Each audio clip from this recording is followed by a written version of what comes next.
There it is. Okay. So, good evening, everyone, and welcome. Thank you for choosing to be here on this Martin Luther King Jr. Day, a day that asks more of us than remembrance alone. My name is Kelly Marie Farish, and I am honored to help facilitate and hold this conversation alongside our partners this evening. I am a professional genealogist, and I have a company called Reparative Genealogy where I help the descendants of the enslaved and descendants of enslavers come to the table like we're doing today and to have these types of conversations and to explore our shared history. On behalf of Coming to the Table, Linked Descendants, and the Plessy and Ferguson Initiative, thank you for gathering with us for what we hope will be a moment of truth, reflection, and possibility. Tonight's conversation is titled Truth, Justice, and Healing. Those are not abstract words, they're living practices, ones that require courage, humility, and relationship. And they are especially resonant on a day when we reflect on the legacy of Dr. King, whose work reminds us that justice is not a destination, but a discipline. This gathering is rooted in descendant leadership. Many of us here, whether we name it openly or are still discovering it, carry family history shaped by enslavement, segregation, dispossession, resistance, and survival. Some of us descend from those who were harmed by systems of law and power. Some of us descend from those who benefited from or upheld those systems. And many of us descend from both. What brings us together tonight is not the desire to resolve that complexity, but the willingness to face it. Before we move forward, I want to pause and acknowledge that this conversation unfolds on land shaped by Indigenous presence, displacement, and survival, and within a nation whose legal and economic foundations were built through racialized harm. We name this not to linger in guilt or abstraction, but to situate ourselves honestly, because truth telling is the beginning of repair, and lineage is not only something we inherit, it is something we are responsible for. Tonight, we are centering a story that sits at the very heart of American law and racial history, Plessy versus Ferguson, the 1896 Supreme Court decision that codified separate but equal and sanctioned segregation for generations. It is a conversation between descendants. We are joined by Keith Plessy, a descendant of Homer Plessy, and Lydia Charles on behalf of Phoebe Ferguson, who is sick today, a descendant of Judge John Howard Ferguson. Rather than remaining bound by this history in silence or opposition, they have chosen something far more difficult and far more transformative. So, if you would allow, we are going to play a video that introduces their work so that you're able to understand exactly what it is that we're trying to impart in highlighting their initiative. So just give me one moment. And I just wanted, hello everyone. My name is Lydia Charles. And I wanted to clarify one thing. I am not a descendant of the judge. And I'm speaking for Phoebe, as Kelly had mentioned, because Phoebe is ill today. We had a 4-day intensive learning tour in New Orleans with an organization called Facing History on Ourselves, and it was just a lot. And so I'm happy to be here. I work with Keith and Phoebe. I'm a 30-year cultural studies professional working with organizations like Keith and Phoebe's. And so I'll be able to speak to a lot of the questions that Phoebe would be able to answer. And Keith's storytelling will bring everything together too. Um, and so, but you will have an opportunity to see Phoebe in this video that Kelly is finding for us right now.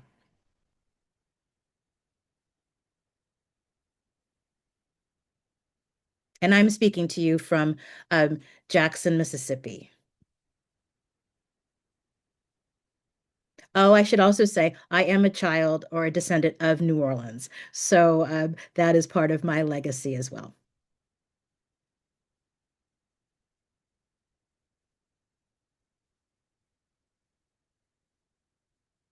You're welcome, Keith.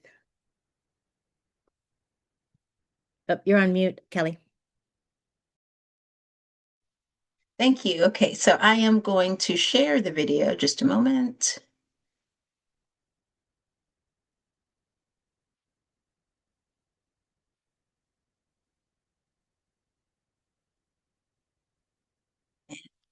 To the shared screen.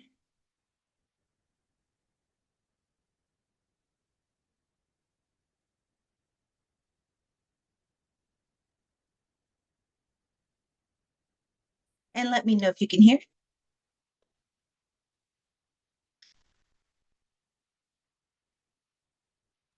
There's no sound, Kel. Can you hear? The sound is gone.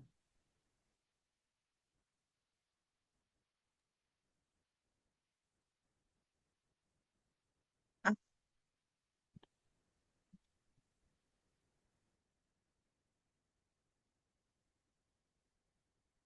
So you're saying you cannot hear the video? Correct. No, we can't Okay, hear great. sound.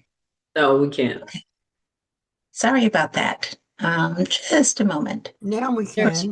And I've been reading some of the chat and just letting you all know I love the legal folks in here who were talking about the legal team in addition from the Homer side of things. So I look forward to that conversation coming into. People are talking here from Raleigh, North Carolina.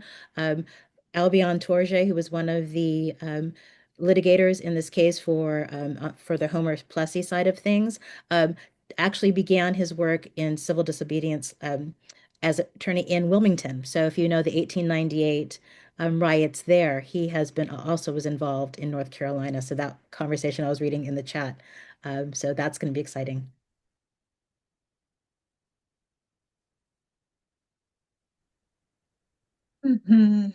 So let me make sure that I can do this video. Shares found. Yes. There is a way to, I just played this video. And so if you could just give me a moment. Is the volume up? I do. The volume is up. Let's see. Kelly, Yes.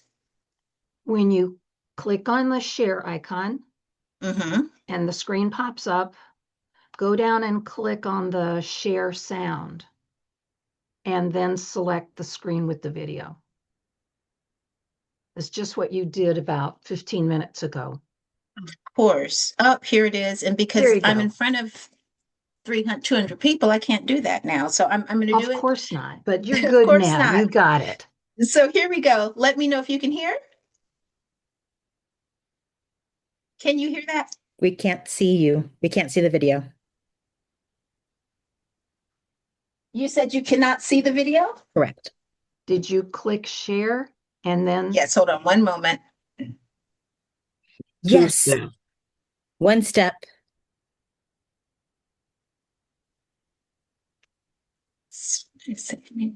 Okay. And so we're going to share the video.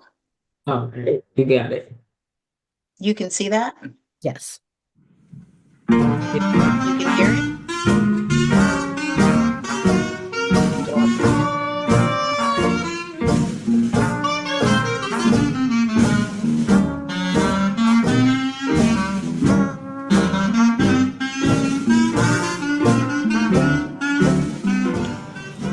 This is one of the three most important civil rights cases in American legal history, and we are descendants of it.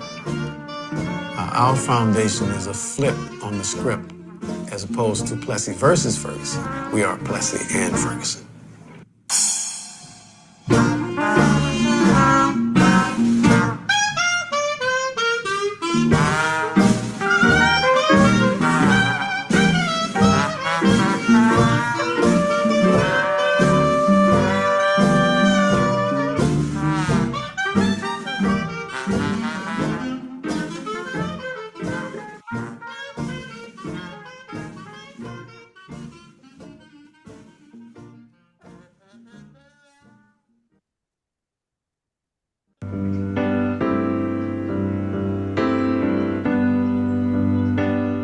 I'm Keith Plessy, descendant of Homer Plessy. Phoebe Ferguson, descendant of John Howard Ferguson, the judge who ruled against Homer Plessy in 1896.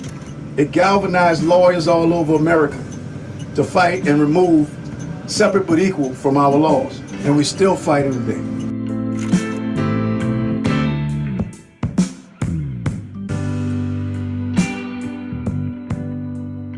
We learned early on there was a seed planted in us by Arthur Keith Weldon Medley in 2004. And he had a book signing, and he invited Phoebe and I because he had met us on different occasions. And when we met at the Preservation Resource Center, the first thing I did was walk up to Phoebe and shake her hand. And I smiled, and I was about to say something, but she started apologizing for history. So I just stopped her and said, hey, we wasn't born then. You know, we could do something different. It's no longer Plessy versus Ferguson, it's Plessy and Ferguson. So that was our introduction. I am Keith's partner in history, a history firmly rooted in a past that sought to divide us and a present that seeks to unite us. We realized that facing history together was a catalyst for reconciliation and change.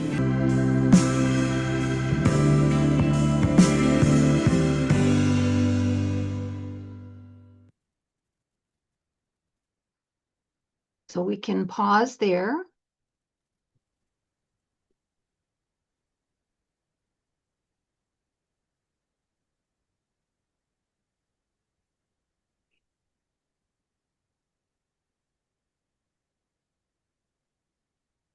Kelly, you going to stop sharing? Yes, I am. Just trying to get the stop sharing to stop sharing. There you go.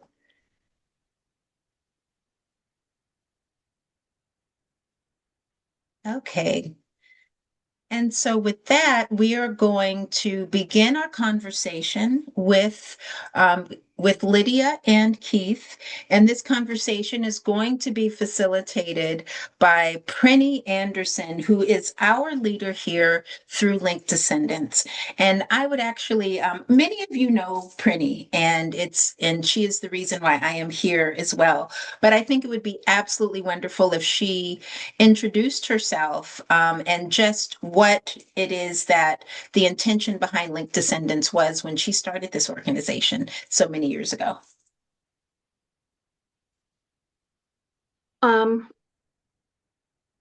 Well, one of the things I'm celebrating today is the 20th anniversary of the starting of Coming to the Table, literally 20 years from this week. And I was there. And then subsequently with some other folks got the Link Descendants group going, and our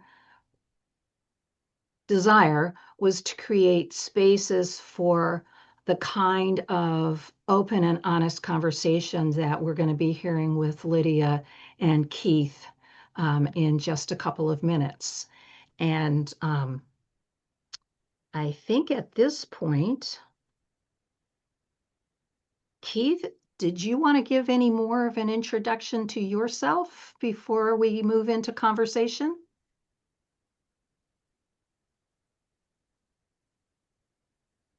Can you unmute yourself? There it is. Okay. There you go. Hi. Good evening, everyone. My name is Keith Plessy. I'm a fourth generation descendant of Homer Plessy. My great grandfather was his first cousin. Being that Homer Plessy had no children, they're only cousins that survive him. Don't believe anybody that says they're his great grandson, great great grandson, because he had no children. That makes me first cousin, 3 generations removed. And I know everybody that knows genealogy knows what I'm talking about. So, and I am joining you from New Orleans, Louisiana, where the case originally happened. And if I want to, I guess it's one word that was asked to state about Martin Luther King Yeah. that describes what it means today. To me, awareness is the word that I look at, because I think we should all be aware of his place in history his commitment, and what the legacy was that he left when he left this earth. But it's almost like he never left Yeah. because his words, his deeds live in us. And it's a reflection every time we even say his name, not only just because it's Martin Luther King Day, but especially because of Martin Luther King Day, that we should be more aware of what he meant to America. Thank you. And Actually, Lydia, Prinny, yes. Keith, could you give a little bit about, we're going to talk a little bit more about the organizing to get Homer to get on the train. But the reason why was chosen was because he didn't have children. Could you give a little explanation about that? Ooh. Yes, one of the criteria of that time, where a person could be hung easily for violating whatever the law stated, um, and in Homer Plessy's case, um, he violated Louisiana's separate car law. And when he stepped up to take that case as a plaintiff, one of the qualifications was that you should not have children, and he did not have children. So he was selected for that reason and for his complexion. He was a light-skinned gentleman, and in many cases, the misconceptions about who he was, and also another puzzling thing that we have no picture of him. So all those things went in as a factor for Homer Plessy's uh, volunteering to be a plaintiff in the Plessy v. Ferguson case. Well, I think that sort of opens the door to the beginning question. Keith, when did you first learn about your connection to the case? Obviously, you have the last name Plessy, but when did Yeah. you find out about your connection to the case, and how did that sit with you when you first found out? Well, early on in my life, I went to an elementary school where history was an everyday subject, and Black History was not a month, it was the entire year. Hmm. So at a very young age, I was introduced to my classroom as the guy whose name sounds like Homer Plessy. And it's spelled exactly the same. So I was introduced at a very young age, but to understand it at a very young age, no. Yeah. I did not understand. I drew pictures and I hated history because of the fact that Homer Plessy was explained to be the person almost that caused segregation. Because all I had in the book was Ooh, a one paragraph wow. growing up in elementary school. And the teachers took it to another level. But the history books only had one paragraph, which stated, he was arrested on a train and separate but equal came out of his case, which was Plessy versus Ferguson. And as a child, as an artist, a young artist, I kind of rebelled. I Mm, wanted to draw pictures every time he talked about it to get my mind off of it. mm, And I would say I was really awakened when I met Keith Weldon Medley in mm, 1996 at the 100th anniversary of the Plessy v. Ferguson decision. And that took place here in New Orleans. Um, and I mentioned Arthur Keith Weldon Medley's name because he is a very important link to the organization forming. mm. Yeah. And he So was he the was, voice that was noted in the video. yes, We as Freemen is the name of his book. And he wrote the book around 2002 or three. Mhm. And we get to a point where we might talk about Phoebe and how she became involved in forming the organization, his name will come up again because he met us on separate occasions, like I said in the video, and he was the matchmaker. He put us together. Mhm. So yeah. Well, Well, and I'm actually, happy to Lydia, do you yeah. want to say something about how Phoebe got involved? Because that, I just put We as Freeman and Keith's name, Weldon, in the Mhm. chat if for Mhm. folks who wanted to know that book Great. again. Thank you. Yeah.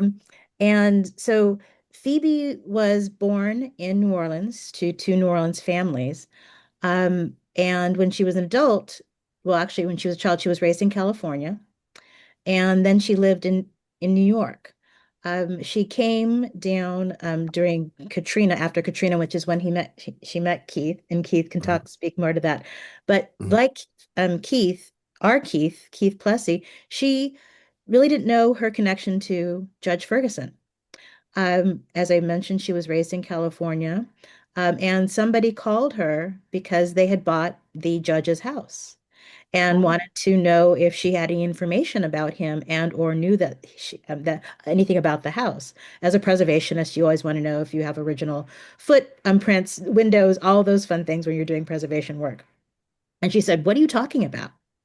And her family had just done some genealogical research, and she went to that paperwork and saw on the family tree John Howard Ferguson. And she called her sister and she said, "Do you know?" And the sister said, "You're kidding."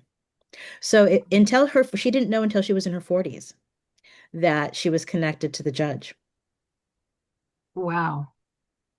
And I'm glad you mentioned genealogy, Lydia, because I didn't know my connection to Homer Plessy through genealogy until I met Keith Weldon Medley. He actually introduced me to one of my relatives who was 200 generations, or not generation, I'm sorry, 200 years removed from the time that the first Plessys came to the United States. There were two brothers. There was Dominique and Jermaine, and they both came to America. And Jermaine is my ancestor. Dominique moved to Lake Charles Parish. Well, Keith Weldon Medley had been doing so much intensive research for about 25 years, looking up Homer Plessy, that his family had taken his name and said, "No, you're no longer a Medley, you're a Plessy now because you're obsessed with Homer Plessy. All you do is talk about Homer Plessy all day." So when I was introduced to his family, finally, when we met, they thought they saw a ghost when Keith introduced me as Keith Plessy to the family. But he had already done the research and he got in touch with my relative, Bobby Duplessis, who they had changed their name in Lake Charles Parish. But we met, and through Keith, we went to the graveyard site where Homer Plessy was buried. And I got to meet my relative, who those two brothers split up 200 years ago. And they had never, the two sides of the family had never met until Keith Weldon Medley introduced us. So that was before I even met Phoebe Ferguson. So I knew him since 1996. Phoebe met him in about 2002 or something like that. He published his book in 2003, and he set up we had a book signing in 2004, and he set it up for Phoebe and I to meet. So what he did, it was very strategic, is he let me know I was going to meet Phoebe, but he did not let Phoebe know that she was going to meet me. So the surprise was on Phoebe. So when he introduced us, and like I said, I shook her hand and I smiled. She started apologizing for history, and I was kind of shocked because I thought I had the upper hand, but I had to take the upper hand back because what I did is I forgave her right there on the spot. So we had a natural reconciliation when we met at Keith Weldon Medley's book signing. So So that's what, yeah. he was like a matchmaker. Oh, very much so. Uh, he's done things. He's even introduced us to future people that we have designed markers, historic markers with. He already knew these folks would be perfect matches for us. So one of his brain children was to do markers around the city of New Orleans. And what his philosophy was, if we ever had another Hurricane Katrina to hit us, and we didn't put up any markers to commemorate our African American history, and nobody would know we ever existed. Right. So, this was one of the major seeds that he planted in us, that when we finally met each other, and just to tell you how natural that reconciliation was, we met at Preservation Resource Center, and the very next day, we went to my cousin's house who had gumbo and potato salad and bread pudding.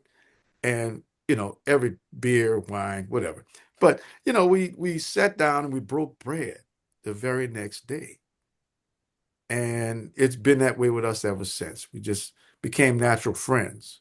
Wow. And the organization itself was formed, well, I'd say we met in 2004. It was 5 years later, and we were just friends, but we were common friends of um archivists and authors Mhm. like Keith Medley, historians. These were all people we knew in common, and they would not allow us to just be friends.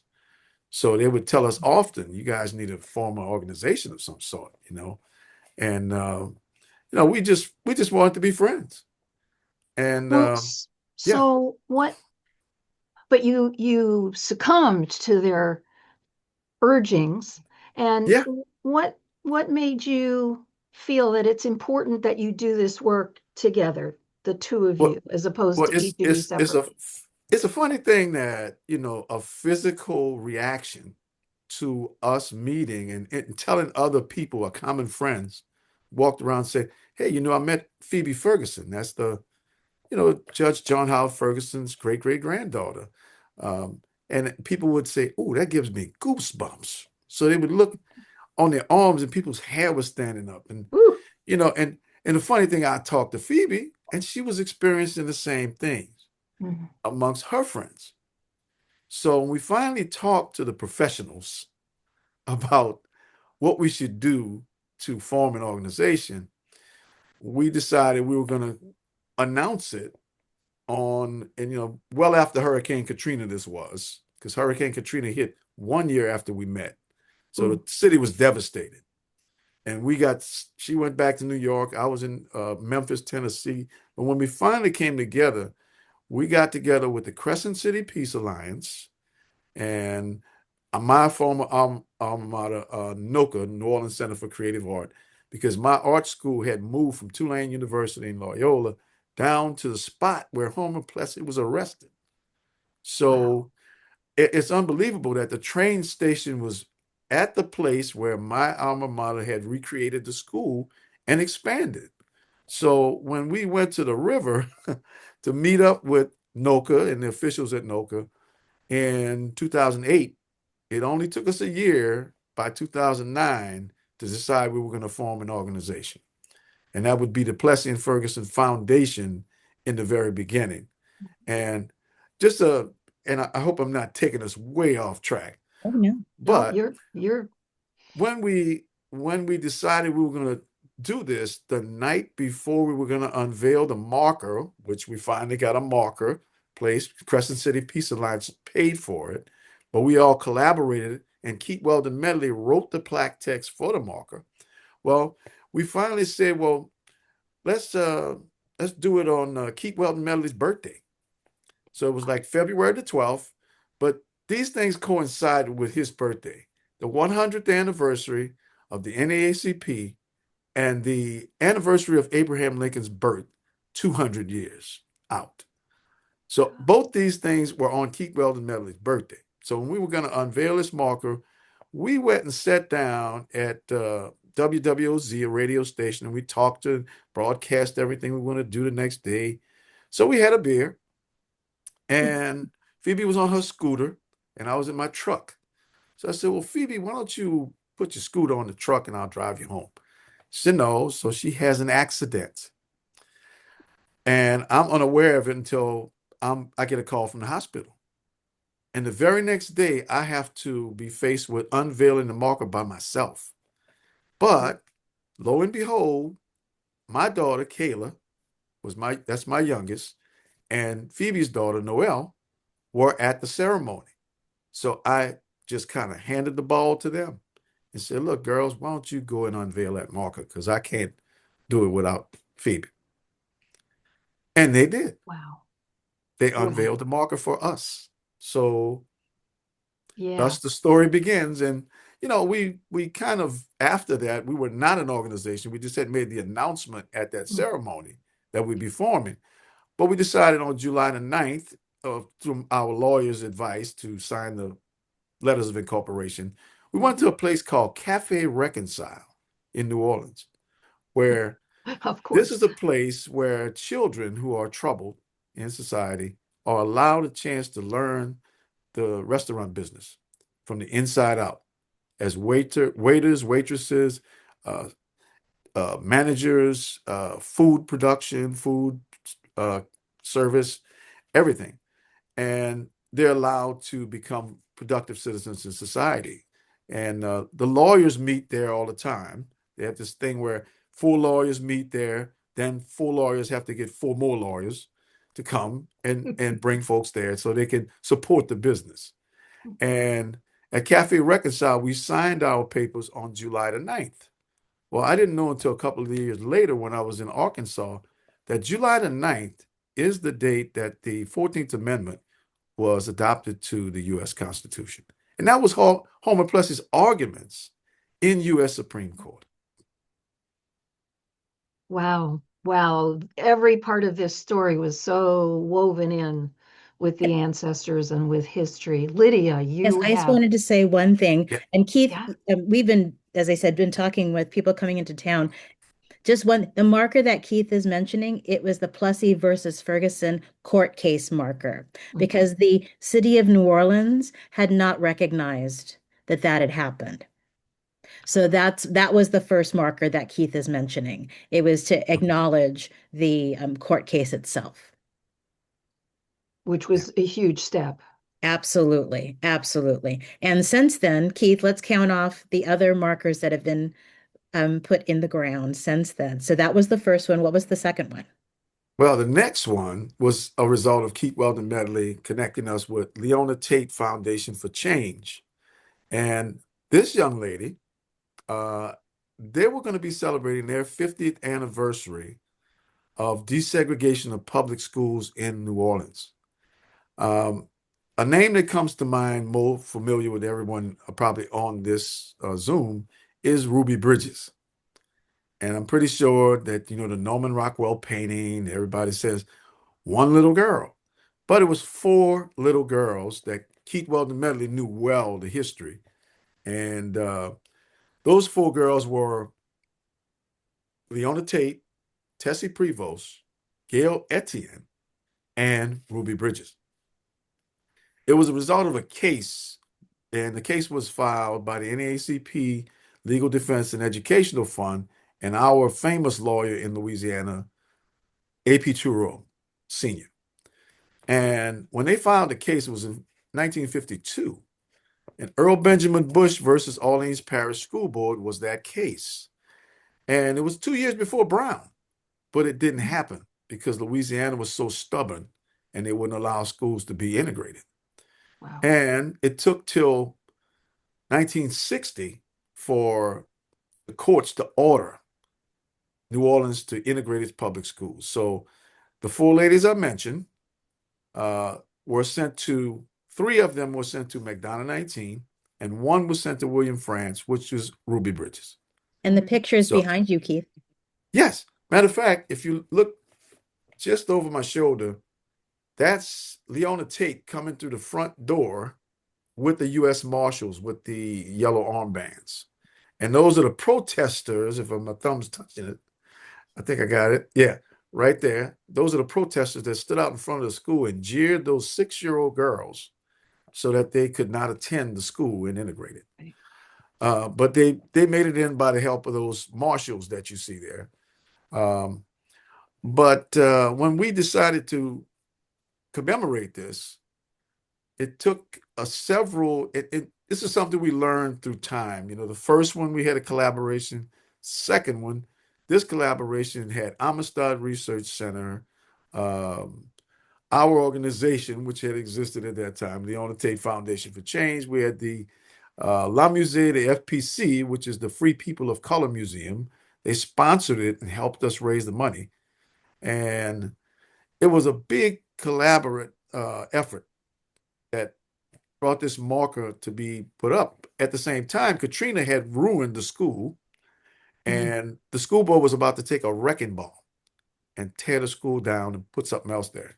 But our marker, when we put it in front of the school, stopped the school board from ordering the destruction of the school And it allowed Leona Tate to continue with her organization to fight to get support and renovate the school.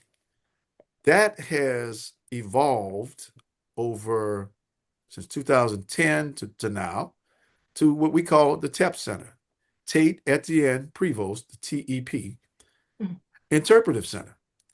And it exists now, and it is thriving. And we just had our group that Lydia mentioned go there for the second day of our 4-day tour with Facing History and ourselves. And it was a very enlightening experience to have over 50 school board members from around the country, teachers, some administrators, district leaders in education, uh, philanthropists, and they all came in a group of about 50 people. And we had a great time with them for 4 days, the last 4 days, right before this. And I think that's why my friend Phoebe is not with us, because I think she is totally exhausted. She's in the chat, Keith. Yeah, okay. Yeah. So one of the things that one of the reasons why I joined Keith and Phoebe in the work that they do is to make sure that their story is a contemporary story. Leona's is a historic story, but to be able to link the historic and iconic folks with what's going on contemporarily. Which, so as Keith is mentioning, the building is open, but they did something really wonderful to it, is that it also has housing on the second and third floors. So it's a way to also give back to the community, that the nonprofit, that is Leona's nonprofit, is also engaged with what is needed in the city. And so one of the great things that Keith and Phoebe also in their work that they do is to make sure that it lives beyond all of us. Because it's a living history that keeps people engaged, that can people telling the story as opposed to just reading a book.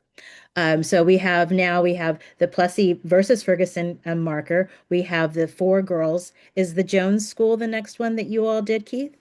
Yes. And that's my old elementary school. And that's where I learned for the first time that I was related to Homer Plessy. It's called Valina C. Jones Elementary School. And there were some iconic people that not only were students there at one time, but people that visited came from other areas that unbelievable. I think in the time that it was built, which was like 1926, I think they completed the building. People like Mary McLeod Bethune, Jesse Owens, Dale Carnegie, Haile Selassie even paid a visit to the school, and that's long before my time. But famous students that went through the school are people like Dutch Morial. Ernest Dutch Morial's name is on the convention center in New Orleans. He was the first Black mayor of New Orleans. We have Andrew Young, who recently passed. Andrew Young was the ambassador of the United Nations and at one time, and he was also mayor of Atlanta 2 terms.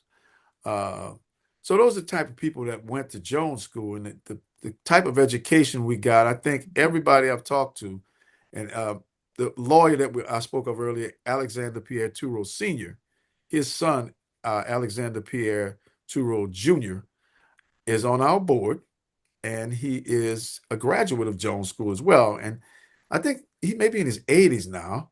If I'm right, Phoebe might correct me on that. She can send something in the chat.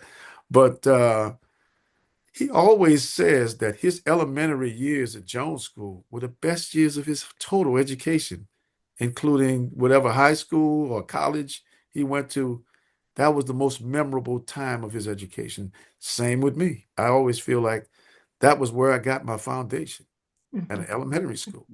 And Keith, you were invited back as an alum, you've said that you are an artist by training and by heart. So please tell folks about your murals in the school. Well, my famous school, New Orleans Center for Creative Arts, gave me a good background in art, and I never forgot my elementary school. So when I graduated in the 70s, I went back in 1979 and I painted 103 famous African Americans on the walls of the school. And it was inspirational for the students because what the teachers did as a result was have them do reports on each one of those individuals. And the children that wrote the best reports got awards, and they posted their uh, writings on the wall right under the pictures. So it was a great, I'd say, a chance for me to give back, to say thank you to those teachers. And I know everybody here wants to hear more of our markers, but I'm going to kind of curtail that so we can go some of the questions that Prinny has. As I mentioned, Phoebe Ferguson is in the chat, so she's answering some things. Keith, she just said that AP is 93, so AP Turo Jr. He's Hey, on our see? board, who's 93. There you go. So we have a total, the PFI has erected a total of 8 markers. And I'm Yeah. just going to go through them quickly. But I wanted to make sure that Jones School was noted because Keith has Yeah. that direct connection. And of course, Plessy versus Ferguson. As I'd mentioned in terms of preservation, which is important to know this history, so we're saving places, we're saving spaces. Straight University, which was an HBCU, an early HBCU, it is now basically Dillard University. And I'm doing this very quickly and Yep. kind of, it's short, but you can find this on our website as well, which we are updating, so you'll have a map. But Straight University, what else? So, and these are not in chronological order of when they were erected. The Massacre of 1866, which is currently where the Roosevelt Hotel is. If you go to New Orleans, it's right next to that. And that had been called a riot, but we know that it was 1866 massacre at Mechanics Institute. And it was Black men who were working to execute their right to vote. In 1866, they could vote in Louisiana, in New Orleans, and white supremacists came and killed the celebrators, as well as those who were voting. What else have I missed, Keith? We have the Pythian, which is it was a building that was erected in 1909, I think. Uh, and it was erected by a former slave who his name was Smith Wendell Green, and he had an insurance company. At the time, people were not writing insurance for African Americans for their homes and so forth. So this gentleman went from slavery to a grocer to an entrepreneur who sold insurance and had his money of some $100,000, who at that time was a real fortune, and had this building erected right across from our public library that stands there now. And the marker is at Duncan Plaza, and it's now called the Pythian. It was the Pythian Temple, and the Black Knights of Pythia housed it when it was built, and there was also a White Knights of Pythia that existed separately from the Black Knights of Pythia. And when Homer Plessy lost his case in 1896 and he came back home, shoemaking had been almost wiped out by the Industrial Revolution. So he's known as a shoemaker who rebelled against separate car law. And when he came back after his case, he no longer had a job as a shoemaker. So he sold insurance for Smith Wendell Green. And he adopted into that uh, occupation until he passed away in 1925. Goodness. And I know Lydia has been picking up on the markers. Do you have sort of your favorite story about any of the other types of work that you and Phoebe have done together? Well, I can say the most powerful one was to, after 125 years of Right. Homer Plessy's conviction, is to work with our current DA and one of the most brilliant lawyers we know, who pulled something out of Keith Weldon Medley's book that allowed Homer Plessy to be pardoned from his conviction of 125 years. And the folks who collaborated with us on that one was the district attorney. We have a society known as the Louis Martinet Society. Martinet was Homer Plessy's original lawyer in New Orleans before it went to U.S. Supreme Court, and an Albion Tourget gentleman who represented him in Supreme Court, U.S. Supreme Court, was the team of lawyers that he had. And when I would say the brilliant lawyer that we know, I'm not going to mention her name, but she was looking through Keith Weldon Medley's book, and she found a section where when Homer Plessy returned to Louisiana, he was forced to remove his not guilty plea and replace it with a guilty plea and pay a $25 fine. He had already lost in U.S. Supreme Court. It was totally excessive for them to do that. And she thought if we brought it to the DA, we can get him a pardon. And then at the time when we went to this particular DA, who's still in office now, his name is Jason Rogers Williams. Jason has a civil rights division in his district attorney's office. So we approached their civil rights division, and they found the Avery Alexander Act, which was written in 2006, 1 year after Katrina. And it was offered to everyone who was surviving the sit-ins and the freedom rides, who we have several of those folks that are alive and well in New Orleans, and we can still talk to them. They all refused that pardon. And Senator Edwin Murray wrote that great bill, and all these folks told him, Ed, nice idea, buddy, but we want to keep the charges. We want our grandchildren to know that we stood up for what was right. And they didn't want a pardon. So this allowed Homer Plessy all the way to 2022. From 2006 to 2022, that's sat on the books, not being used. So when we approached the DA's office and they pulled it, they said, well, for the first time, we'll use it, but we'll do it posthumously for Homer Plessy. And our governor at the time was John Bell Edwards. And when we went to the Board of Pardons, it was picked up by CBS and a couple other national broadcasters that we got this pardon. And when we got the pardon on, I think it was November the 12th in 2021, that we got an offer to come to New York and search for common ground, a world peace building organization, invited us to New York and gave us a World Peace Award. We thought that was it. And then when we got back to New Orleans with that award, Search for Common Ground sought us again to work with us on a grant to create more memorializations here in New Orleans. So as a result, for 15 years, I'll say we had a number of maybe 5 markers up. But what Phoebe mentioned in the chat was 8 markers, and I think we may have 9 now.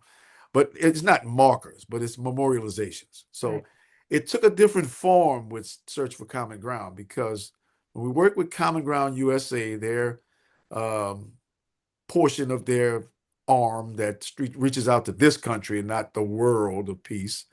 But when we work with them, we got 4 memorializations done in 1 year. So it was massive because we worked with, and I talked about collaboration earlier, but this collaboration was tremendous. It was several young people who joined us in deciding which areas should be memorialized. And in that result, we had 2 new markers come out of that. So I imagine we do have 8 markers, but there were 2 more memorializations that was added to that.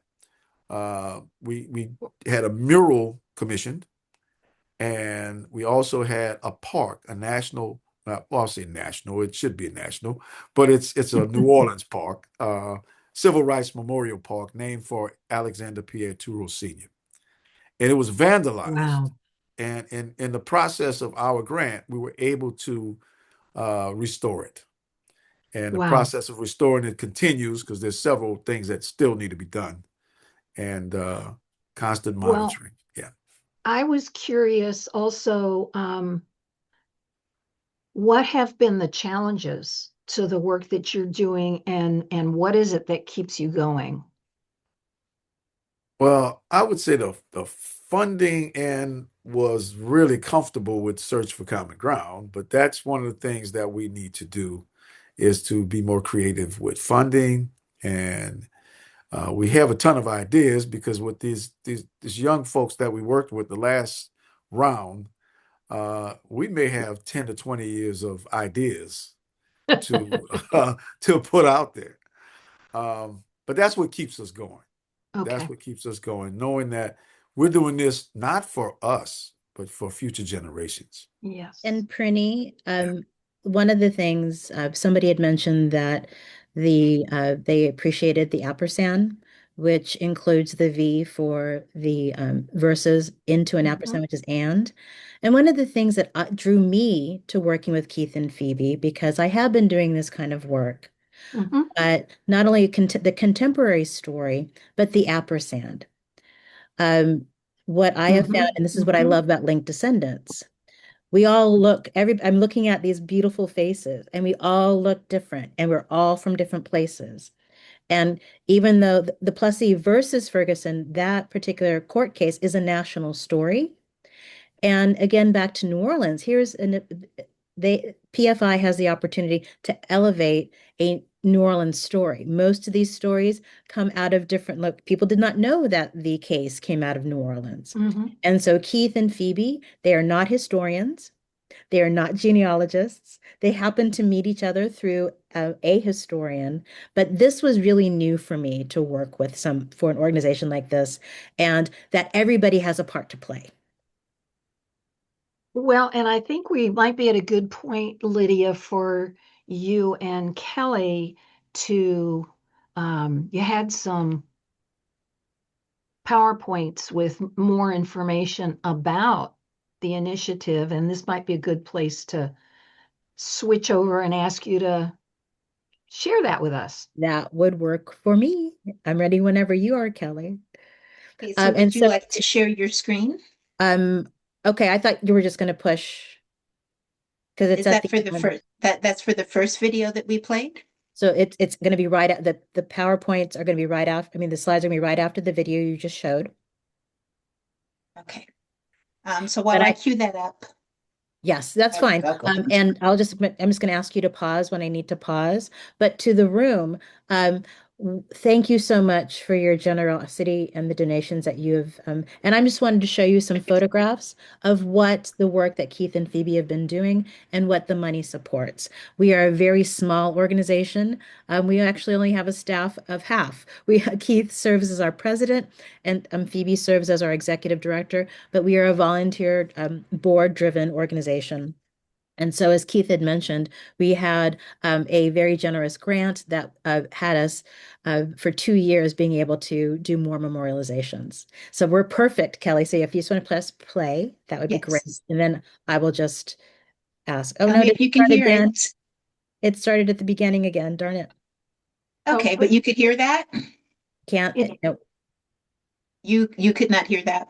And I don't see anything. Let me see. Yeah, because. All right, here we go. Just one moment. And if I need to share my screen, I can share my screen too. It just won't be as fancy as what Phoebe was able to create. Okay, hold on. I can do this. We have the share up. Sure. And let me make sure that my audio. Because the screen is black right now. Right. Okay.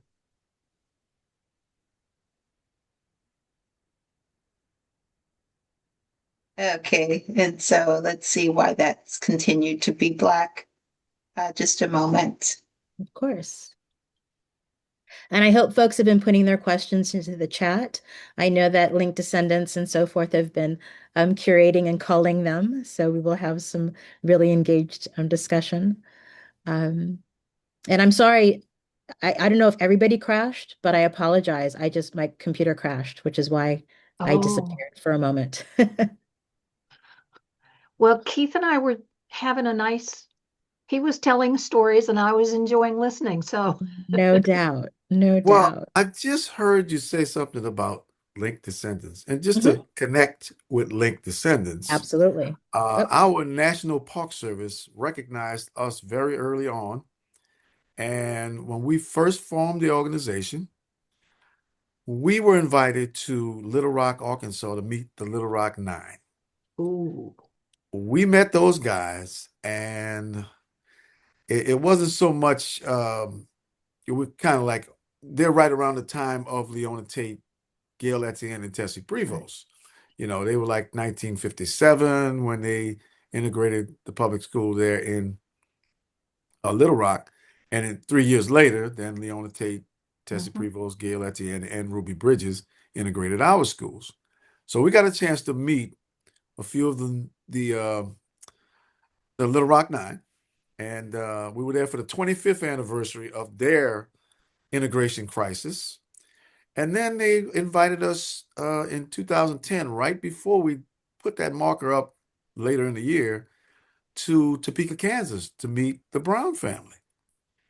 And we cool. have some connections with the Little Rock Nine, but I think we morely connected with Brown because Brown was the case that overturned Plessy. Mhm. Mhm. And lo and behold, the National Park Service didn't stop there. They got us to come to St. Louis, Missouri, and meet Dred Scott's great great granddaughter, Lynn Jackson. Now, when we went to Topeka, Kansas, we met Cheryl Brown Henderson, who runs the Brown Foundation. And in turn, in St. Louis, Lynn M. Jackson, who is Dred Scott's great great granddaughter, runs the Dred Scott and Harriet Foundation in St. Louis. And Lynn has a program called Sons and Daughters of Reconciliation.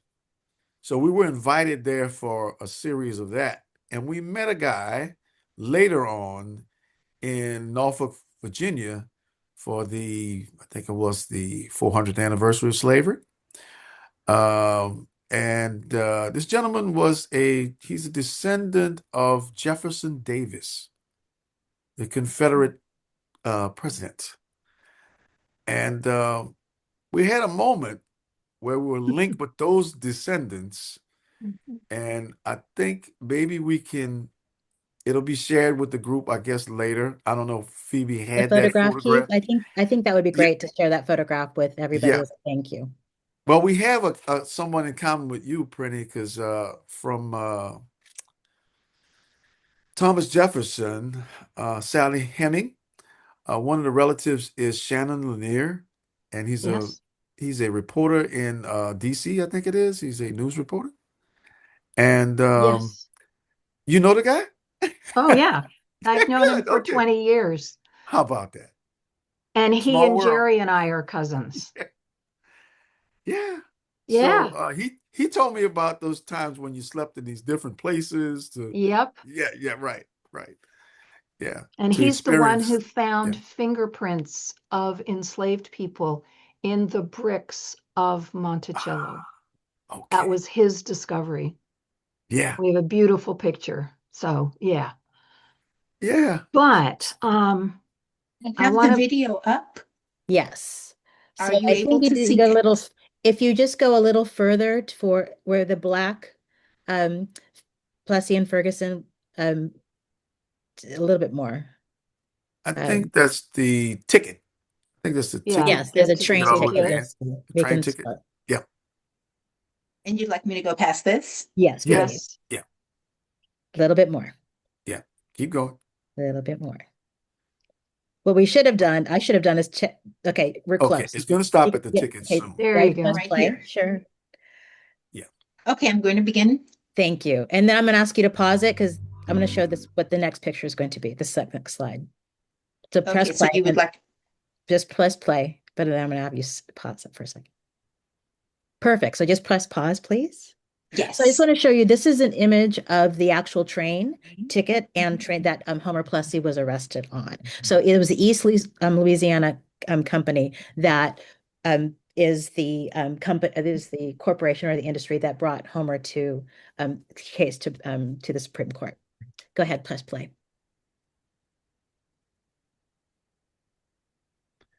And the destination where Homer Plessy was going would be the Great Abita Springs, which it was on the north Go ahead. shore of Pause. Lake Just pause. Pontchartrain. Pause. Go ahead, Yeah. Keith. I'm sorry for interrupting. Go ahead. Repeat No, that. on the ticket was at the bottom. It moved. The frame moved, but that particular area was where Homer Plessy was supposed to be headed when he purchased that ticket. Was Abita Springs at the bottom of that ticket, and that's on the north shore of the lake. New Orleans sits on the south shore of Lake Pontchartrain. Go ahead.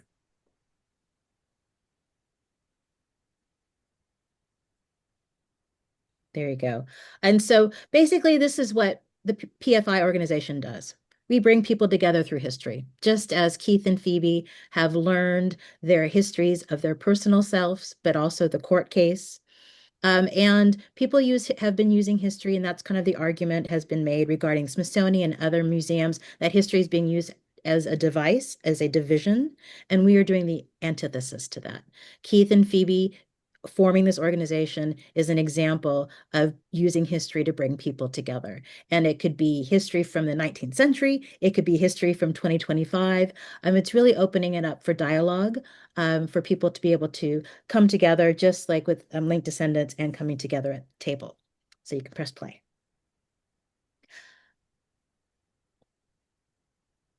Perfect. And we've gone through these things, but I really wanted to show you some examples of just people and their activities. So this is the one in the center where they are actually unveiling the marker. That is Gail, Tessie, and Leona. So that is the second marker that was unveiled through PFI. And I wanted to mention also, if you happen to watch the DNC convention, Tessie Prevost is the first of the four who is deceased. And so Oprah Winfrey did a really wonderful homage to her, tribute to her during the DNC. So if you go back there, you can see that honor that was given to her at the last Democratic National Convention. Oh, and just a small point. Oh yeah. At the very bottom corner on the right is Homer Plessy Way. The street where Homer Plessy was arrested on the train was formerly Press and Royal. Press represents the cotton press. So they interrupted the business of the cotton industry on the day he was arrested, when that train was stopped and he was thrown off of it. And now, since 2018, the street is renamed Homer Plessy Way. And Press Street, the stigma of the America's sin cotton, has been removed from the sign. And before you go on, I have one other thing. So this is above that Black entrepreneurship. That was one of the new memorializations and our markers that came through our Common Ground grant, or our collaboration with Common Ground. If you've been to New Orleans, there is a Claiborne overpass. And across the country, we all know urban renewal and highways going through cities demolished many historic neighborhoods, mostly Black and brown, but also think of Boston, certain neighborhoods, in immigrant neighborhoods. So Black entrepreneurship, Claiborne Avenue, was a Black commerce area. Keith grew up there. He remembers, well, Keith, you can talk about Claiborne Avenue, but this last marker was about Black entrepreneurship. We just erected that, was it in 2025, 2024? So it's one of our That new. was, yeah, that was at the end of our grant with Yes. Search for Common Ground. We can go to the next slide.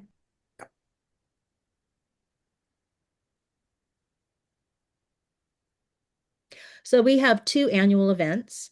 And right now, as I mentioned, we are small staff, but June 7th, 1892 was the day that Homer Plessy was arrested.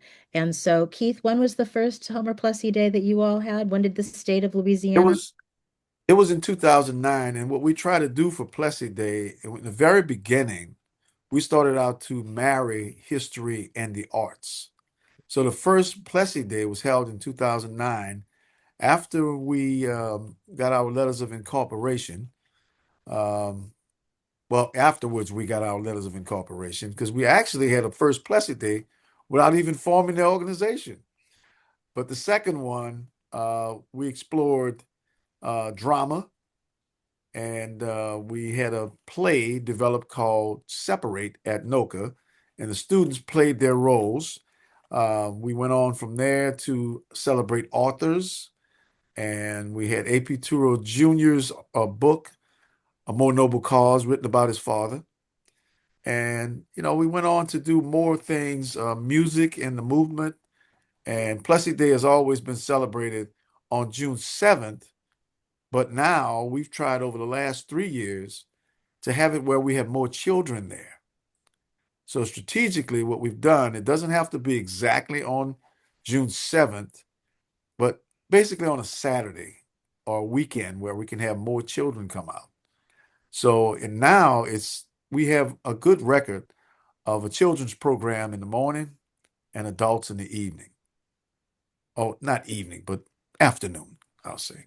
But it celebrates Homer Plessy's arrest, and more so the Citizens Committee, who encouraged him to become a plaintiff and fight that case. And so the other annual event we have is on May 18th, 1896, which is the anniversary of the Plessy decision. This year, this is the 130th anniversary of the Plessy decision, and we are going to be focusing on Justice John Harlan, who was the sole dissenter of the separate but equal decision. Last year, as you can see from the marketing 2025, we did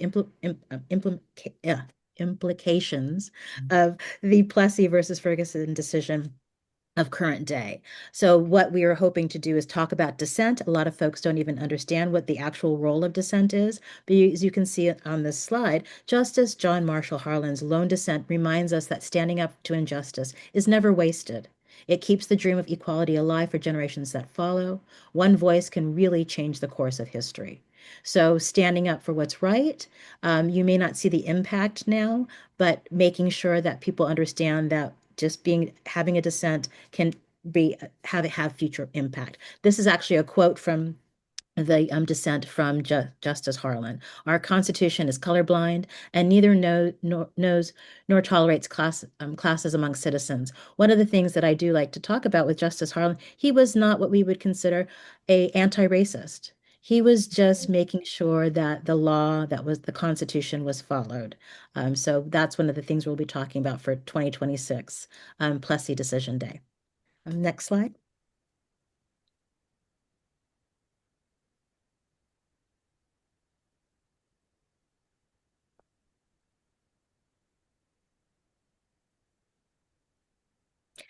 Thank you. So this is Plessy and Ferguson on the road. Keith and Phoebe, not only the last 4 days in New Orleans, but they travel. And I've been only working with Keith and Phoebe for 5 years now. There we go. And so they have a variety of, they've spoken on podcasts, they've had one-on-ones, they've spoken with school groups from K through 12, universities. Keith, would you like to talk about some of the folks that you've spoken with? I would say some of the major speaking events that we've had. One that you can see of the middle photograph, that was NAFSA. That's an international educational group. And we spoke at our New Orleans Convention Center, the Ernest Morial Convention Center. That was one of our major speaking events because we had a group of about 8,000 members that came to New Orleans, and we may have had about, maybe I'd say around 500 people in that auditorium when that speaking event took place. We've traveled to, I mentioned earlier, Norfolk, Virginia for the 400th anniversary of slavery.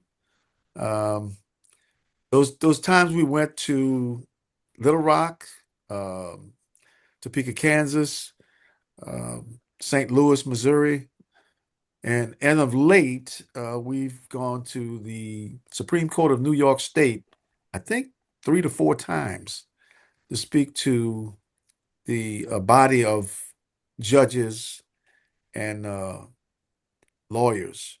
We also, the last trip we made was because I mentioned when you inspire the youth, then you're doing your job. when we went to the last trip we made to the Supreme Court of New York State, gathered some scholarly high school students from around the country. And these young people sat and listened to us in the courtroom. And that's the 125th district, I think, if was 125 years of the district that we celebrated in that court. And at the end, we didn't bring any of the books, which that book you see is Together. That's So we're written gonna about get us that by on. author Amy Nathan. And we did not bring that book with us to New York, but there was a pamphlet that was passed out from the court to the young people. And I don't know how many it was, but Phoebe might type it in if she remembers. Um, those students asked us to sign their pamphlets, and there was a line. And they did not leave. Their chaperones were trying to get them out of there, and they were trying to go back to their hotels, but they didn't stop until we signed every pamphlet that was given out to them. So I think that was a really rewarding experience on that trip. So if you all are interested, there will be opportunities for if you would like to bring them to your jurisdiction or to do a Zoom call like we're doing now. The next slide, please. So we have core values, and as I'd mentioned, bringing people together through history, but these really are three dedicated directions when we are approaching our research, when we're approaching our memorialization. Is it truth-seeking? Is it truth-telling? And is it actually having a transitional effect on justice and on American culture? So we had mentioned earlier the 1866 marker in the massacre, which was called a riot, which is now in downtown New Orleans telling the truth. And Keith and Phoebe, that the city of New Orleans was there, and was it the police chief, Keith? That Um, yes, well, in that massacre, the text you see on the marker was written. There's a newspaper in that time called the Tribune. We had one of the descendants of the publisher of that newspaper. The publisher's name was Charles Rudney, and his descendant, uh, Mark Charles Rudney, has the Rudney History and Legacy organization. Amazing thing that happened when we were having this talk to do this marker. We had Mark in the conversation with us on a Zoom, like we're doing now. And without asking, Mark volunteered to say that his family never got an apology from the chief of police or the mayor of our city, who, in that time, the mayor and the chief of police ordered the murder of those some 100 people on that day. And in the conversation, we all felt a little heavy when he was talking about that.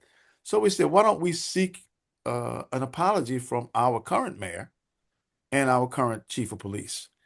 And it worked out. We had our current chief of police at the ceremony. And by the way, in the blue room of the Roosevelt Hotel, which is now the Waldorf Astoria, downtown New Orleans, and formerly the Mechanics Institute was in that same spot when the massacre happened.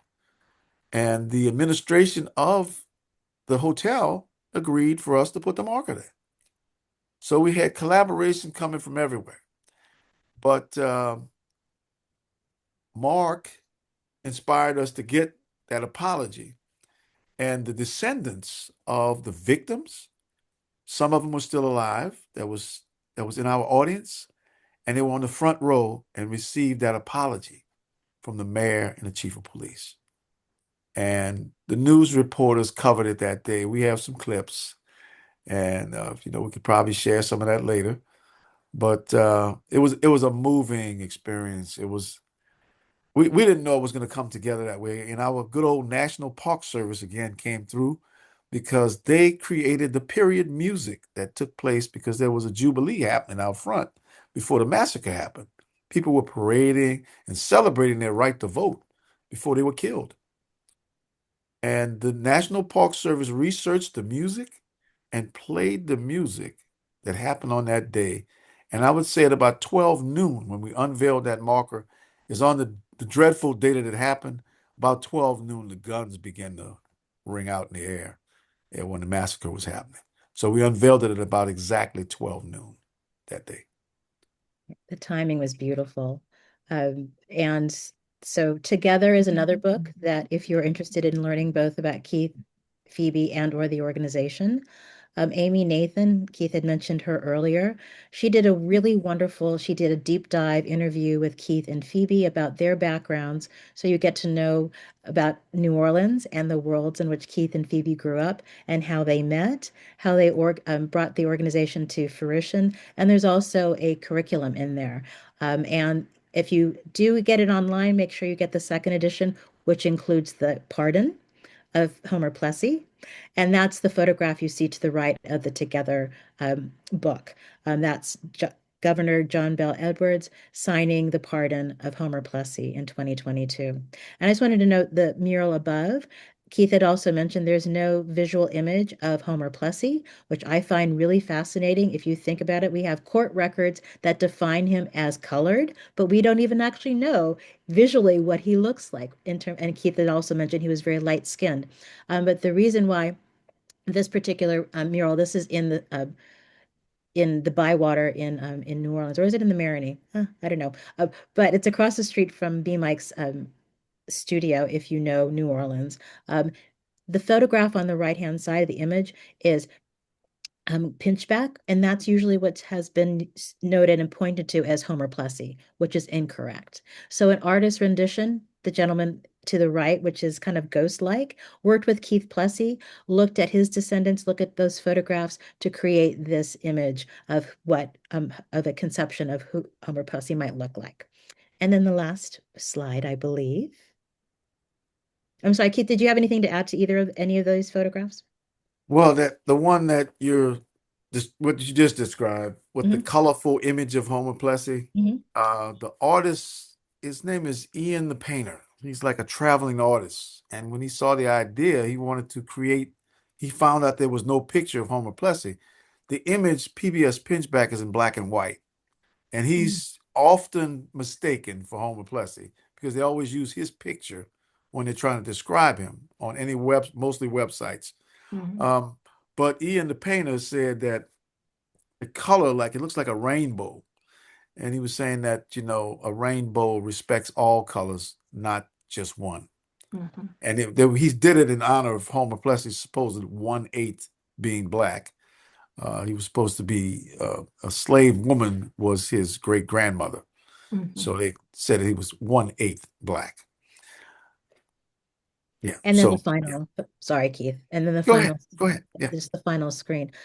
And so, as you can see, these are ways of getting in contact with Keith and Phoebe. Again, thank you for your generosity and just your time. I know that there's going to be wonderful questions that are going to be posed to Keith and Phoebe, but that's going to be my kind of contribution to this. Wonderful conversation, and I'm going to continue listening to Keith and printing. So thank you to Kelly. Kelly, thank you so Yes, it much. is a good time to go into our questions, but I will go ahead and let Prinny continue. Great. And while we're shifting gears from what's on the screen to questions, first I'd like to ask Kelly and the team that you worked with, can we make sure that the chat log gets collected and be made available along with the video, because there's so much good information in there. I Yes, would so we will love for people definitely to do have that. access to that. So, and we can talk offline about how exactly to do that if that's a less familiar part of the technology. Thank you for that, Prinny. And we have some questions. I think you might have touched on this, Lydia. Somebody early on wanted to know where are the markers. And I think you indicated that there is a map that's on the website. Is it there or it's going to be Phoebe, there? Phoebe is creating it. We are Cool. updating our website. But the markers are connected to such, so like the 1886, I'm sorry, 1866 massacre, it's at the location. Mhm. The Plessy versus Ferguson marker is, as Keith mentioned, close to where Homer was arrested. Mhm. Mhm. Jones School's marker is near Jones School. So you could also you can look at our website in terms of the map, but in the chat, I can also write the different, or we can follow Mhm. up in terms of what the markers are. Yeah. Cool. There And is, may go I ahead, add something? of May I course, add yeah, something to that? yes, please. Um, the book, Together, Oh, yes, has a chronicle of our markers in there. Maybe just the last two will not be in there, but all the markers previously are there, and I think the locations are stated in there as well. yes, thank you, Keith. I completely forgot about that. Yeah. And there are images of them with the language that are on the markers too in the book that Keith just in the Together book. So that's in the here, I'll put that in the chat too. Amy Nathan's Together. So Mhm. we do have some other questions in the chat. And Yes. so, yes. And so, Prinny, did you want to ask them or did you want me to? I've been compiling from the earlier Select? part anyway. Okay. And there are a couple of questions, Keith, about Mhm. one of them is why do you think or why did your family not share the connection of your family to the Plessy v. Ferguson case? And a question related to that was, how do you think your lives, so this would obviously be for Phoebe as well, how do you think your lives would be different if you had learned about this connection when you were younger? So why did they not tell you, and what effect might it have had? Well, I could say that knowledge was limited. And if you were a lawyer, you had more access to more information about it. Because in public books, published books that were in schools, they did not talk about the details of that case. I Mhm. never knew about the Citizens Committee until I met Keith Medley. And like I said, it was only a mention in my history books and a lot of people's history books that it was just his arrest that was pointed out, that he decided he was going, and it only makes it seem like he did it on his own, which he did not. Mhm.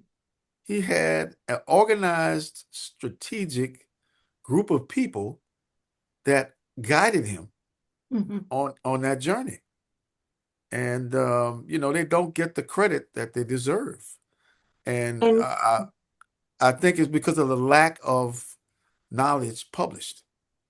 and so that affected even your own family, that they Yes. didn't have a lot of knowledge, so Well, therefore you grew up without, or you started there's to another grow up.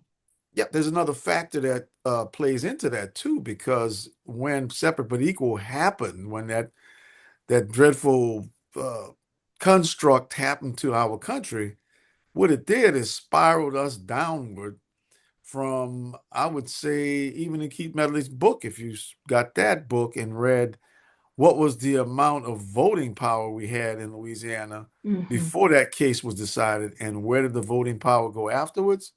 I think it was like 40% was black voting in Louisiana, and then it went to 4%.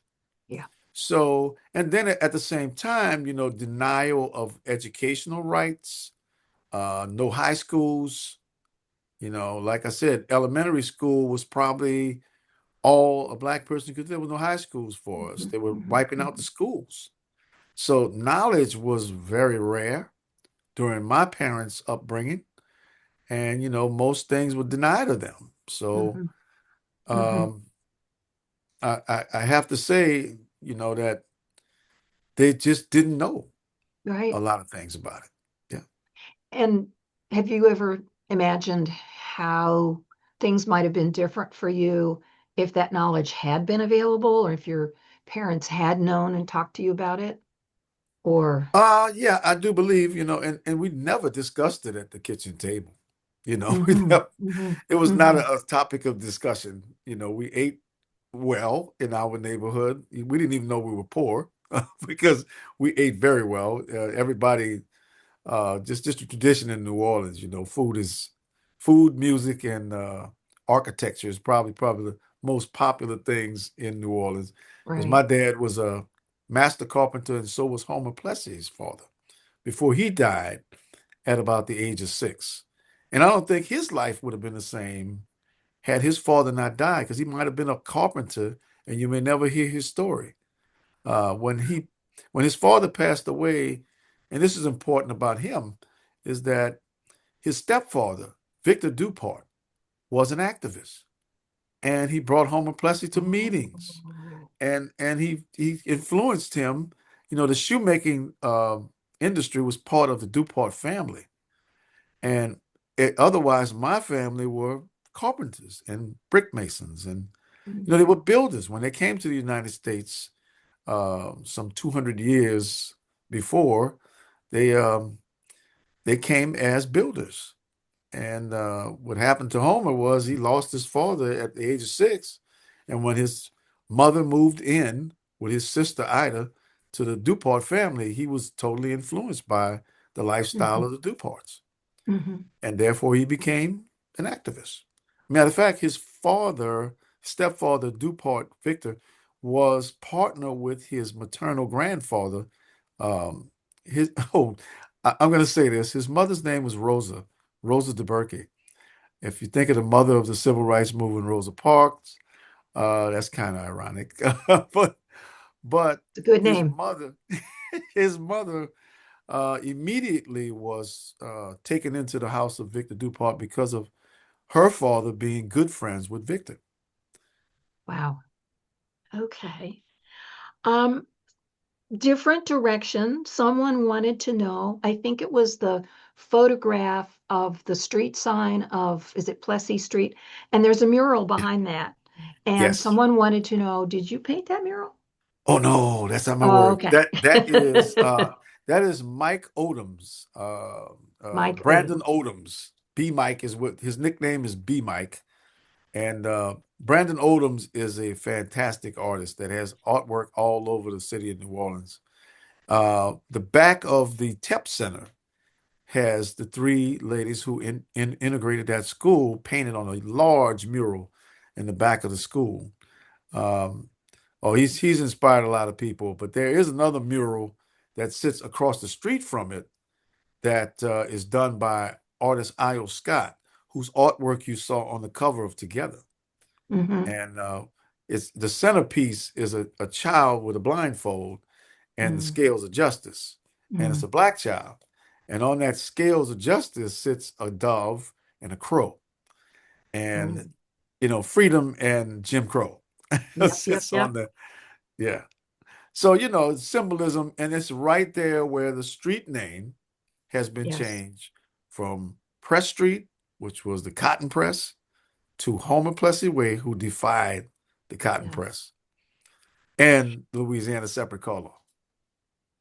And does either of you know, is there, for someone, for a visitor to New Orleans, is there a map or a guide to where you can find those murals? Good Some cities have question. that. Good Yeah, question. Go yeah. ahead. No, go ahead. Okay. Well, because I'm thinking B Mike's, if you go to B Mike's website, I know that his murals are identified on his website, but in terms of the city writ Mm-hmm. large, I don't Mm-hmm. know if that exists. Okay. Um, Someone was asking about the Citizens Committee that was raising funds for the litigation even before Plessy was chosen. And Mhm. Phoebe indicated that you can learn more about that from the Medley book. So I just Yes. wanted to be sure and say Mhm. that in case the person with the question missed it. Um, and another question was, what are your priorities in the ways that you decide to help people connect these histories? to the And present. I will give my understanding just based on what we did with Common Ground. One of the things that we did is really open up to the community. So the question is, what are our priorities?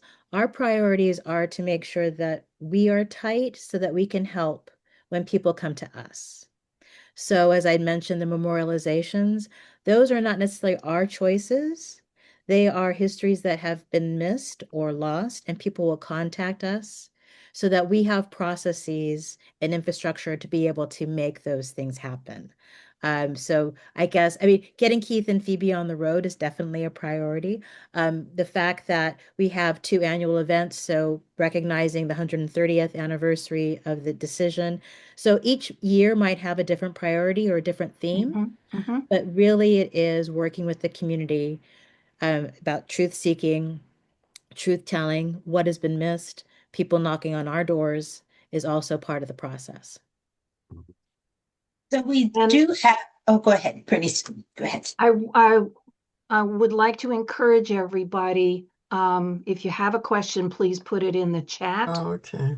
so that I'll catch it and get it shared with Lydia and Keith. One of the Renee, Yolanda Dickerson had her hand up. Oh, I could. just asked her if she would Oh, please okay, put her great. question in the Yes. Got it. No. Okay. Yeah. chat. And one of the questions is, are you using official state markers or some, okay, so Yes. does that mean that you're getting permission from the state for each marker? Yes. So it takes a little bit Yes. longer because Yes. LSU is actually the hub through which the applications go through. So yes, they are official state markers. Yeah, and Some of us, there are other methods of markers Mhm. that can be obtained through less stringent rules and regulations than the state marker, but the route we chose is the hardest route. So when it gets approved by the state, who more than likely would deny anything that they thought would not be going along with their philosophy, that they would halt anything that they thought wasn't supposed to be on a marker. But so far, we've been very successful because we've had good writers and we're able to, Phoebe has built a good relationship with the state on what should go on a marker. And when we get to a point where there's certain words that we need to alter or whatever, we always make sure that the point is going across for what we want to get across. And sometimes it takes a little give and take on the wording, but the state is a little more difficult when it comes to that. Yes. They Some are members of the Linked Descendants group know that very well. they are well vetted, yes. I just want to mention that Phoebe suggests that any teachers on the program tonight, check out the Zinn, ZINN education project. It's in the chat. The link is. I was about to pose a question and then found the message that said it already got answered. So that's good. Okay.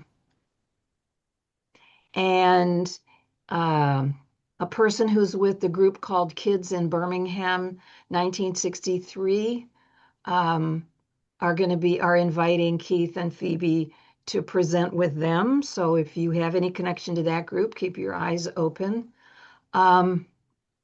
Let's see, rolling through to see if we have any more questions. And a comment that really connects to what you've said more than once about how we can engage young people, particularly children of color, and how well we do it is so important. And this person's concern that too many young Black children are ashamed of slavery and therefore end up ignoring or erasing their past. Um, and another comment about textbooks and other sources removing, not just not putting it in, but taking it out, the kind of information that would inform us. Let's see. Okay. Let's see if I'm getting any. No, I think we've come to the end of the questions. So we have just a couple more minutes. Well, here's a question.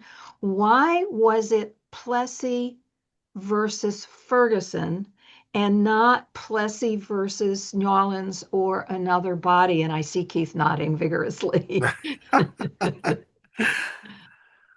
Well, in the very beginning, it was the state of Louisiana versus Homer Plessy. And that was in New Orleans, and it went to the Louisiana Supreme Court that way. But when a writ of error occurred because of a delay, that something was not delivered on time or whatever it was, it caused a writ of error to happen. And it allowed the Citizens Committee to appeal to the U.S. Supreme Court. And when they did, Judge John Howard Ferguson became the plaintiff. I'm sorry, Judge John Howard Ferguson became the defendant, and Plessy was the plaintiff. So when it was written as Plessy versus Ferguson, it was Plessy suing Judge John Howard Ferguson To have his case heard and the previous decision at the higher level of the Supreme Court. Okay. Yeah. Gosh. We have a moment before it's time to wrap up. If Yolanda would like to very succinctly share her question. Well, I think part of my question was answered, but I'm just so very excited because you may not realize this. This has not gotten over half of the country where it should be. And I'm saying that because there's so many young people who are unaware of this connection. And I would say my own children who are professional adults. So I belong to Coming to the Table and also 4 other organizations, including the Historic Organization in Maryland. And I would love to have this done again on a webinar. I'm going to take it as far as I can because it is just so valuable. And we're losing so much of our history. Thank you, Keith. You look like a very young man. I'd like to ask, do you have brothers and sisters? Well, my siblings are all gone. Both my parents, and I have to say my wife's family is more my family than my family. Yeah. And that brings me to say it's immediate that we do get this information too, because it's almost like 2 separate areas. I'm in Maryland, and then you have Louisiana and the other states around where people know about this. Of course, they know about Plessy and Ferguson, but they don't know the details on how it all got involved. And this is what I think is important for us to do. Thank you very much. Ms. Well, Dickinson. I'm glad you said that because I didn't say that I'm married. I have married 41 years now. But my 2 daughters, one has a grandchild for me. And I would say she is the one who will carry the history for us immediately in this family. But I've spread it out to all the rest of the Plessy's cousins, just like I'm a cousin of Homer Plessy. So I try my best to send all the genealogy research I have to every family member, cousins around the city. And if I can reach out to those around the country, I make sure that they have the information too. Thank you.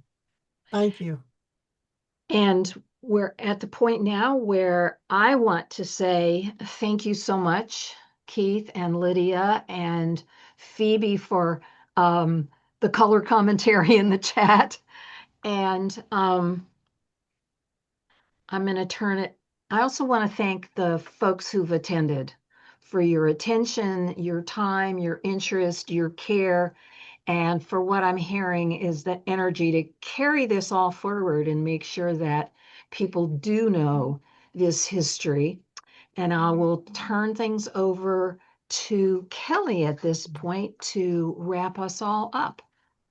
Thank you so much, Prinny. Thank you, Keith. Thank you, Lydia. And thank you, Phoebe, who came to the discussion, even though she was not feeling well and did her best to answer questions in the chat. This has been amazing for me. And like many of you have said, I think it's just so important to have this conversation right now with who is in the room. It was so important that the descendant of Sally Hemings have this discussion between the descendants of Plessy and the descendants of Ferguson, and in the 250th anniversary of the United States and the 130th anniversary of the very important decision. And so it's true that our children do need to hear more about this. And this is one of the reasons why I wanted to bring the two of you. And I thought it was so important that we had Prinny, who had already done all of this work through Linked Descendants, and that this conversation is America. We are really celebrating the United States by just talking about what has divided us and what our goals are going forward. I wanted to shout out a couple of people in the chat that had put some information.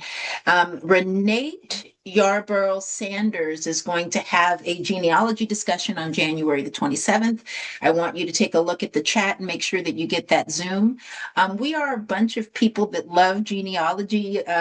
Keith said first cousin 3 times removed, and I was immediately doing my calculations. That is the world that we live in here, and we're very happy that the descendants, once they determine their genealogy and they see that there was something wrong with the way their ancestors thought, they do the work to make sure that they find the person who they were webbed to. And that's the thing about the United States. We all lived together.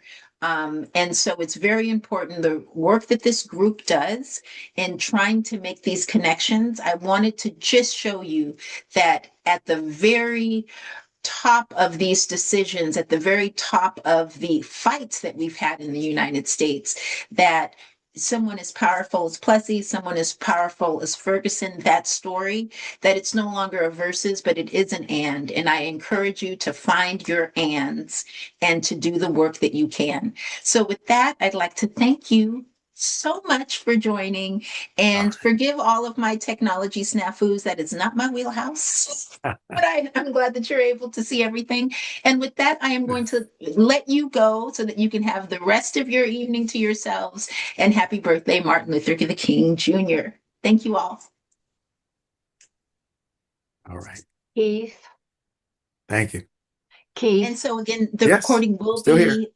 I'm sorry, the recording will be available just before you leave on our YouTube site, and I believe Plessy and Ferguson will have a copy on their site as well. Thank you. And turn off the recording now. Yes, please, I will. Thank you. Keith, Okay. guess who called me while wait, we I were haven't talking? Shannon. Was it Yep. Shannon? Yep. Y'all have a lot